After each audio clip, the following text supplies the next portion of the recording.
તો આરોગ્ય વિભાગની હડતાલ અંગે મહત્વપૂર્ણ સમાચાર આવી રહ્યા છે કે જ્યાં ટર્મિનેટ કર્મચારીઓ બાદ આઉટસોર્સ અને કરારથી નિમણૂક આપવામાં આવશે।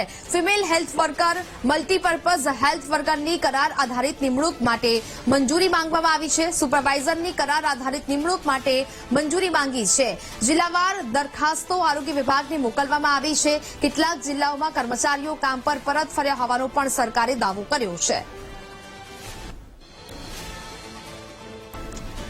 સંવાદદાતા મેહુલ ફોન લાઈન પર જોડાયા છે। મેહુલ, આરોગ્ય વિભાગની હડતાલને લઈને સરકારે હવે કડક વલણ અપનાવ્યું છે, શું અપડેટ? નેહા, બિલકુલથી વાત કરવામાં આવે કેટલાક જિલ્લાઓમાં કર્મચારીઓ પરત ફરી ચૂક્યા છે। સરકાર તરફથી દાવો જે છે તે થઈ રહ્યો છે।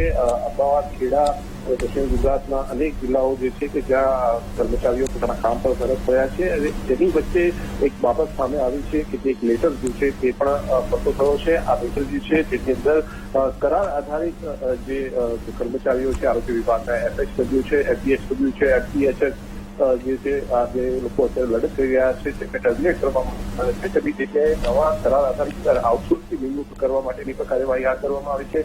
અનેક જિલ્લાઓમાંથી આરોગ્ય વિભાગને આ દરખાસ્તો જે છે તે મોકલવામાં આવી રહી છે।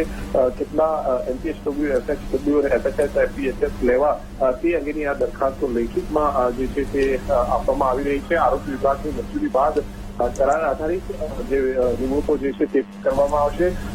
પરંતુ કેટલાક જિલ્લાઓમાં કર્મચારીઓ પોતાના કામ પર પરત ફરી ચૂક્યા છે અને જે મહાસંઘ છે આરોગ્ય કર્મચારી મહાસંઘ તે દાવો કરી રહ્યો છે કે તેમને હડતાલ જે છે તે યથાવત છે। આજે સવારે કર્મચારીઓ દેખાવ કરી રહ્યા હતા તેમની પણ અટકાયત કરવામાં આવી છે અને આરોગ્ય કર્મચારી મહાસંઘના જે પ્રમુખ ની પણ અટકાયત કરવામાં આવી છે। બિલકુલ મેહુલ, જાણકારી બદલ આભાર।